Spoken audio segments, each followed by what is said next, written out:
Ce matin, Hakim Nourdine, bonjour. Bonjour Mayotte, bonjour Mayotte Première. Alors, quelles sont vos ambitions pour ce département de Mayotte et pour votre canton Mamoudzou 2, si vous êtes élu conseiller départemental?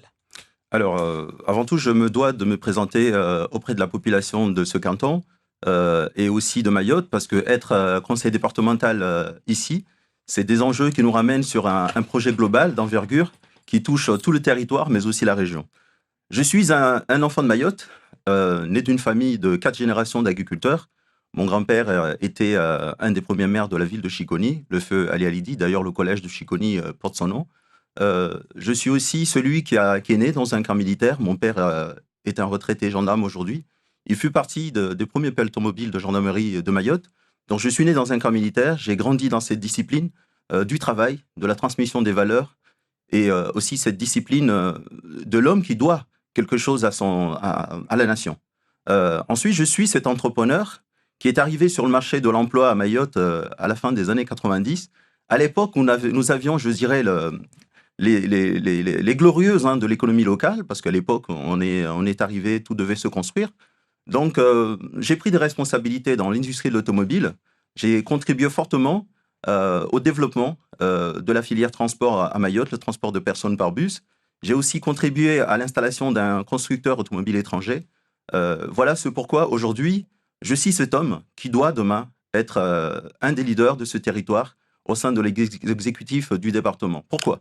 Parce que le MDM aujourd'hui a besoin d'avoir cette voix de la jeunesse qui reprend cet héritage de Mayotte, mais aussi qui est en phase avec les réalités régionales et internationales, parce que mon parcours professionnel m'a conduit à travailler dans la région, à développer des activités dans la région, aux Seychelles, à Madagascar, On a compris, mais donc, aussi à l'international. on a compris votre parcours, Tout mais à fait. il y a avec vous une candidate également, Faïna Ibouroua. On ne connaît rien d'elle et je suppose qu'elle n'a pas le même parcours que vous, mais vous partez ensemble.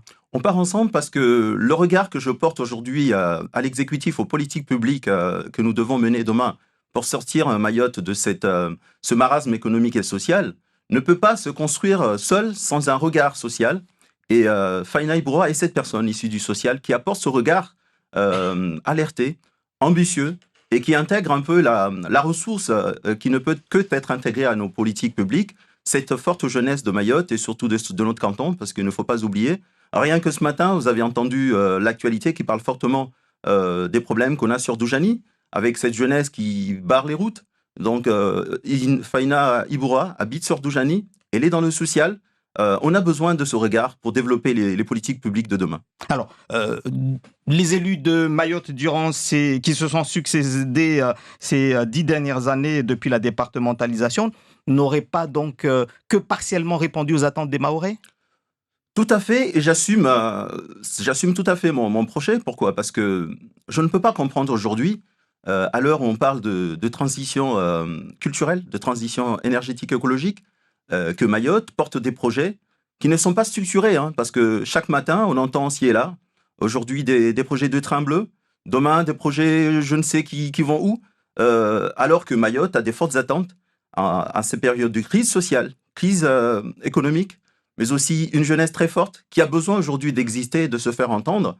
Mayotte aujourd'hui, qui a un département français, une zone européenne, qui est aujourd'hui regardée de l'autre côté comme étant un berceau, un foyer de la délinquance, mais aussi un département très sale. Je suis désolé de le dire, mais je ne peux pas accepter aujourd'hui que Mayotte ne soit pas un modèle dans cette politique de transition écologique. Que peut faire le conseil départemental que vous serez? Que peut faire le conseil départemental dans lequel vous allez siéger pour les 5 prochaines années pour changer tout cela? Déjà, il faut redéfinir la place de Mayotte dans son environnement régional. Nous avons aujourd'hui une très grosse responsabilité pour la francophonie, pour ce que j'appelle la French Touch, la place de Mayotte dans son environnement régional, avec les fonds européens que nous devons consommer, pour que cette jeunesse aujourd'hui soit en connexion avec les réalités régionales et internationales. Ça, c'est quelque chose qui déjà me met en rupture complète avec les politiques publiques actuelles. Et c'est-à-dire, il faut envoyer plus de jeunes dans la région travailler? C'est quoi? Le bassin de l'emploi aujourd'hui, l'offre emploi à Mayotte aujourd'hui ne permet pas de recruter toute cette jeunesse à Mayotte. Il faut être clair, je ne suis pas de ces élus qui vont promettre à toute cette jeunesse des emplois au département. Ce n'est pas mon objectif. Il y aura effectivement des emplois, des recrutements, mais il faut que cette jeunesse comprenne que la population européenne et française est en train de vieillir et qu'en tant que Français, nous nous devons demain de répondre à cette offre qui aura lieu en France. Il faudrait donc beaucoup de jeunes formés, diplômés, etc. à Mayotte. Non seulement formés, diplômés, mais diplômés de manière à pouvoir répondre de manière positive à cette demande de croissance, à cette croissance, à ce développement de notre territoire et de l'Hexagone. Pourtant, ça veut dire que l'offre d'emploi, ça ne pourra pas se faire parce qu'il manque quelque chose. Ce qui manque aujourd'hui, c'est les perspectives et le rêve. On n'a pas suffisamment permis à cette jeunesse de rêver. J'en suis un témoin.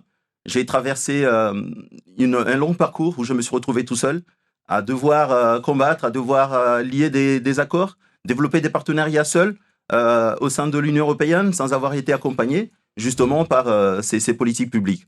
Je pense que la jeunesse de Mayotte mérite mieux que ça, mérite d'être considérée, mérite d'avoir sa place, et l'offre d'emploi locale doit se compléter par un cursus en dehors de notre territoire. Parce que nous devons assimiler les langues régionales, les langues étrangères comme l'anglais, parce que Mayotte, c'est aussi les Seychelles, c'est aussi le Mozambique, c'est aussi l'Union européenne.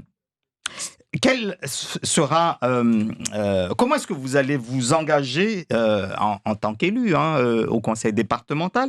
Vous n'arrêtez pas donc de dire que vous êtes MDM et est-ce qu'il est envisageable, par exemple, de faire une majorité avec les LR ou c'est vraiment deux entités antagonistes?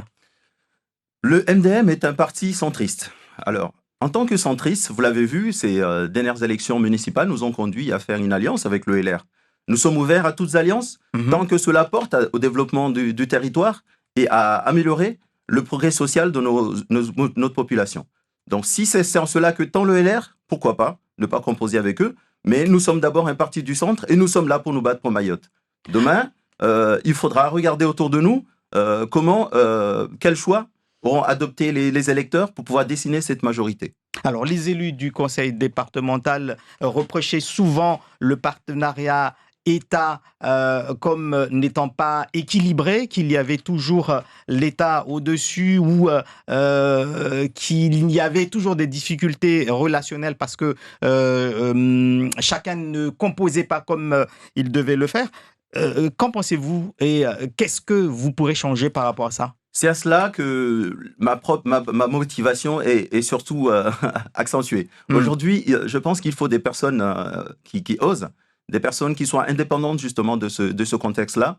Et être élu issu de la fonction publique ne donne pas aujourd'hui toutes les possibilités à cet élu-là d'exercer son mandat correctement. Je pense qu'il faut vraiment des élus qui soient issus d'autres secteurs, notamment le privé, pour qu'ils puissent justement engager cette dynamique et cette rupture avec cette dépendance de la machine de l'État. Et je pense être cette personne-là. Pour finir, si vous devez résumer en quelques secondes votre candidature avec celle de Faïna Ibouroua, comment convaincre les électeurs de votre canton? La jeunesse, d'abord, les personnes âgées, la place de la femme dans cette société que nous allons construire demain, puisqu'il ne faut pas oublier que l'économie mahoraise, jusqu'à très peu, était développée et maintenue par les femmes. Nous avons aujourd'hui l'ambition d'apporter quelque chose de différent à ce regard économique, de restructurer les filières, de faire des choix d'une politique économique qui soit aujourd'hui axée sur le développement, la création des richesses, mais aussi libérer du temps, travailler le périscolaire pour que ces femmes puissent aujourd'hui être actives dans cette société de demain pour qu'elles puissent se libérer et travailler et œuvrer au développement de notre territoire. Merci à vous d'avoir été l'invité de Zakoli. Je rappelle donc Hakim Nourdine que vous êtes candidat dans le canton de Mamoudzou 2 en binôme avec Faïna Ibouroua et que vous êtes du MDM. Merci à vous.